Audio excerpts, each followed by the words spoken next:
obeisance to your parents, respect them, don't tell lies. Well, probably they have Without that system in Islam also, probably, isn't it? Most systems have that also, obedience to parents. It's only in modern society it's the opposite. But I think before that, even Christianity, everybody has that same rule. So it's not just Varnashrama. Those are not particularly Varnashramic rules. It's probably common around the world. You'll see in most societies, even primitive societies, probably you'll see the same thing. You go to the, tribes, they'll also give respect to their parents and the elders and whatever like that. So that's not particularly like we have traffic rules. If there is no traffic signals, the vehicles will go episode and there'll be full jam.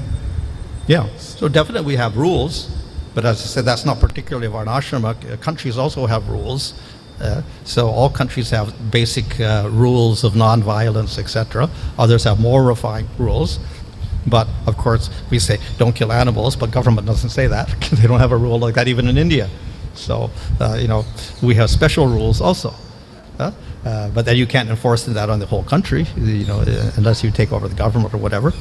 So, there are rules, and of course, in the Varnashramic system, very good. But even there you'll find Kshatriyas could eat meat, Shudras could eat meat, so they also killed animals. So, what type of Varnashrama are we trying to follow? We're actually trying to follow Vaishnava principles, not Varnashramic principles. So our principles are superior, actually. And we give 4 regular principles. That's not exactly Varnashramic either, because it's only at the very top level of the Brahmanas. Maybe follow that. But even the Brahmanas, some of them got married, had 2 wives, like Srinivasacharya or Nityananda had 2 wives even. So, even 4 regulated principles is subject to, variations, whatever like that. Yes, we can institute some of the rules, but some are very selective for Vaishnavas, not particularly Varnashramic rules. Okay. Now, when we preach, we cannot say you can't chant the holy name unless you're following all the regulated principles. We can't say that also. We can also teach that if you want to advance spiritually, then you should follow regulated principles and so many other principles also. For different levels of qualification, then we can make certain types of rules. Well, those rules will correspond to Varnashramic principles. Some will be superior to that. Some devotees are more inclined to study Shastras, like Brahmins. Some devotees would like to do farming activities. Some like to manage. So subtly there is existing a Varnashram system, even though we are not. Naturally they have this inclination toward particular duties.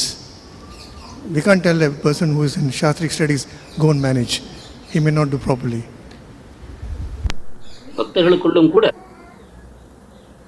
Hare Krishna Hare Krishna A practical system. At the same time, as Vaishnavas, we're very flexible. Even the Varnashram system is quite flexible. For the Brahmana could do other work as well, in circumstances, or they could also do other work, which would be like temporary, not permanent. That is definitely so, but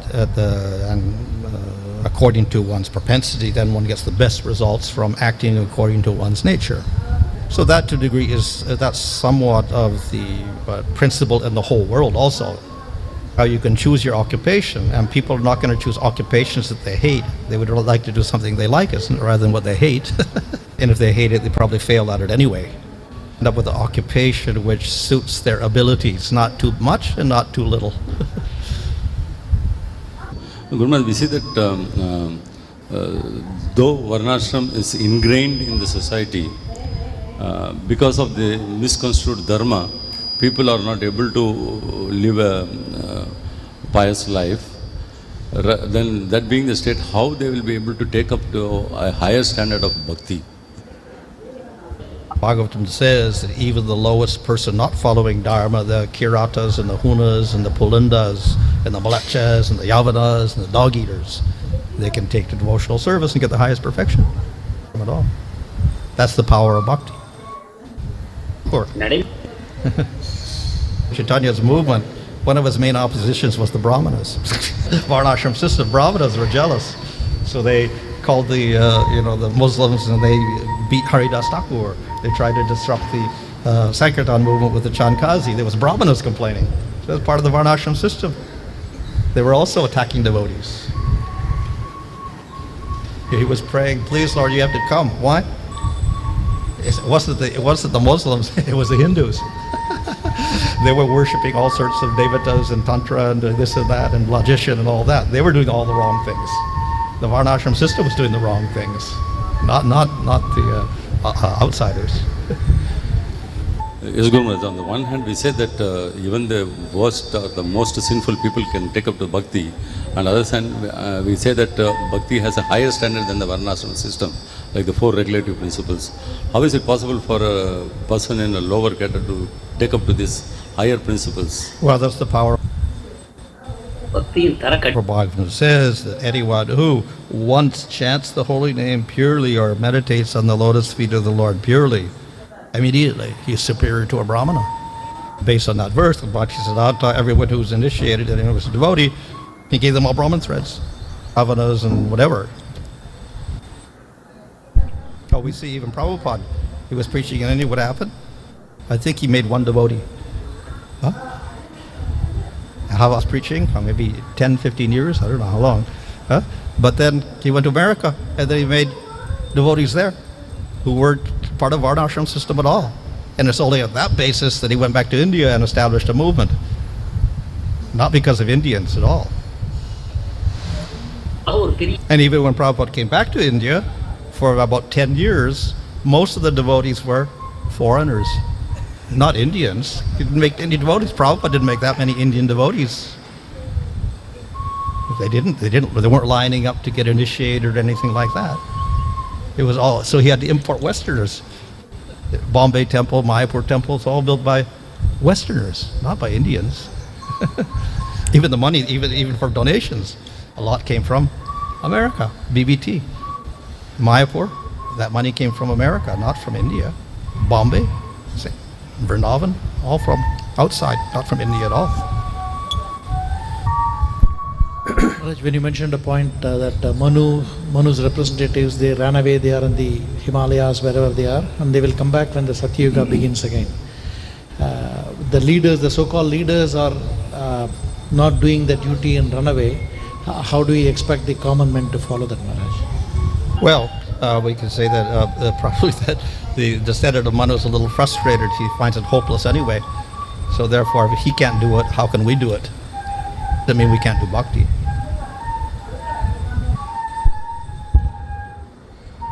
You find even amongst some devotees, even though they've been chanting Hare Krishna many years, they are acting in such a way, even a non-chanter of the Mahamantra will not behave in this manner. They may getting angry and speaking to how. Can we understand it is because of the upbringing where they were born without Varnashram principles and they were not following all regulatory principles. That is still there in their mind, but they are not able to give up, even though they are chanting. Well, it could be that early because of offenses or whatever, because of anarthas, they may act like that. Go to online. sannyasis as Maharaj, which is as good as the society.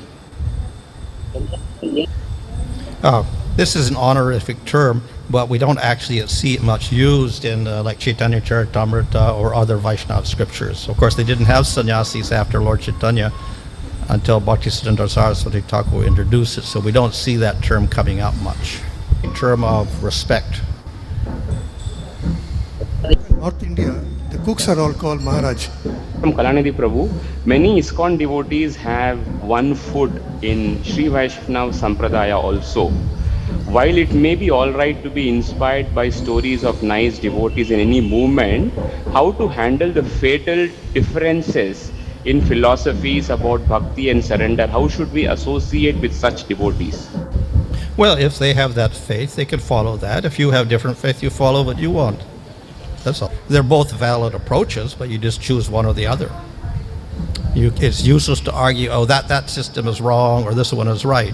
This is different systems established by different acharyas. Ruparani Revati Mataji, are we to understand that people who are too attached to follow Varnashram dharma in Kali Yuga, their samskaras, are unable to take Krishna consciousness easily? To many of the things, that yes, it can be an impediment.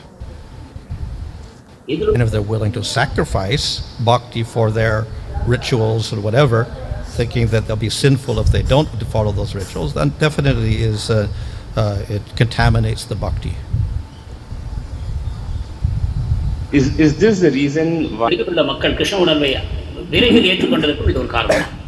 Varnashramic rules, and that's why they didn't take to Lord Chaitanya's movement. There's probably other reasons like materialism, trying to be like the West, especially in the 1960s and 70s, big emphasis on westernization and all this sort of thing. It's nice to be materialistic.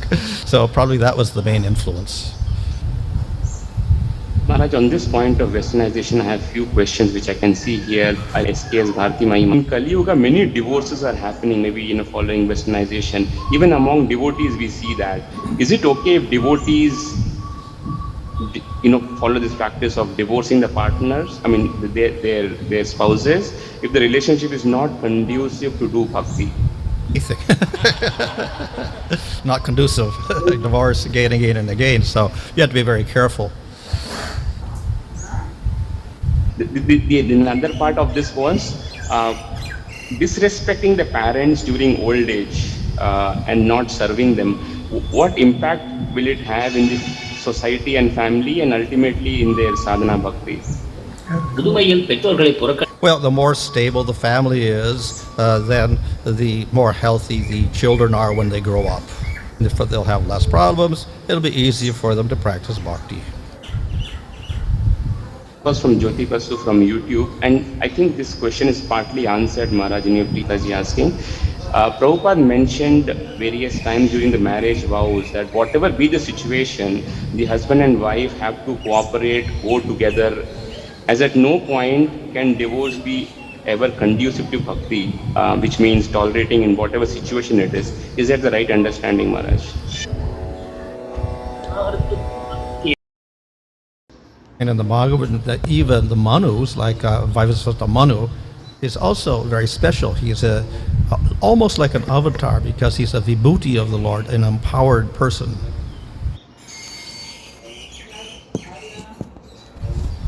As well, his descendants are vibhutis of the Lord, given special powers to rule over the citizens. Thus, we will see that they did not make big mistakes. So the ninth canto traces these lineages. So in the Sun dynasty, of course, Ramchandra is very famous. Then as an offshoot, we get the Moon dynasty coming from that, and then we get Krishna appearing there. And then furthermore, the dynasties are traced further and further and further until we get to Kali Yuga. And we will see there is disruption, and the family lines no longer are there. So describe that the last descendant of the Manu is not even visible. He ran away and is sitting in the Himalayas. So when Satyuga comes again after 400,000 years, then he will appear and he will establish the dynasty of Vaivasvata Manu again, and they'll start the Varnashram system again. Thus, in Kali Yuga, we will not expect to see a good Varnashram system. It all depends on that king who is empowered by the Lord himself. So, though in Kali Yuga, of course, the elements of Varnashram continued to some degree, we see that the king was always missing. If we look at the history of India over the last thousands of years, we'll see the various little kingdoms where kings fighting with kings. This has been going on for a long, long time. So it takes a very special person to rule the kingdom and establish this Varnashram system in a. Well, we can say that yes, in the previous ages, Satya, Treta and Dwarpa, they had some advantage because they did have the kings ruling and they were upholding dharma in a proper way. But apart from establishing dharma, these kings were also empowered with bhakti, tracing the different lines of kings, and we'll see we get many great devotees. So way back in Swayambhuva Manvantara, we get Dhruva, who became. And of course, in the ninth canto, we get the story of Ambarish. He was also a king in this line. So they were not only good kings, they were great devotees of the Lord. So we get these kings establishing Varnashram system, but not only that, they also establish bhakti. Of course, the ultimate goal of the Varnashram system, as pointed out in this purport, is to lead you to surrender to the Lord, but not necessarily everybody is a devotee there.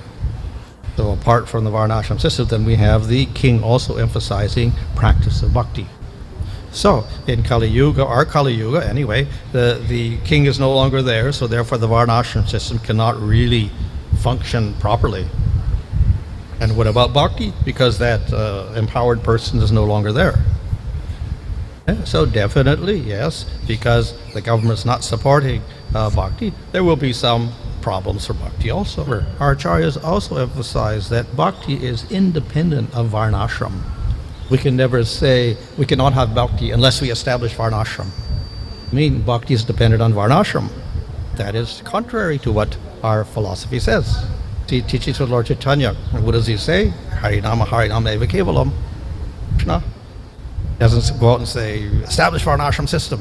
Where does he say that? Does he ever say that? No, never. So, in other words, bhakti survives in any case, whether you have that system or not. Thus the Bhagavatam says, yes, bhakti, of course, in Bhumi, definitely, but even places outside of India where they don't have any Varnashram system, all the uncivilized countries of the world, they can also take to devotion and attain the highest status. And argue, well, yeah, they can become devotees, but they're not as good as the devotees who are following Varnashram and doing bhakti. I'll say that also. That's very against Lord Chaitanya's movement. Haridas Thakur is the Namacharya. Haridas Thakur. So he was the highest devotee, but he was not even in the Varnashram system. So whether you have that Varnashram or not, it doesn't prevent you from getting to the highest level of bhakti. So therefore in Kali Yuga, though the Varnashram system is not really intact anymore because we don't have that proper leader, this does impede the process of bhakti. And particularly, it does not impede Harinam Sankirtan.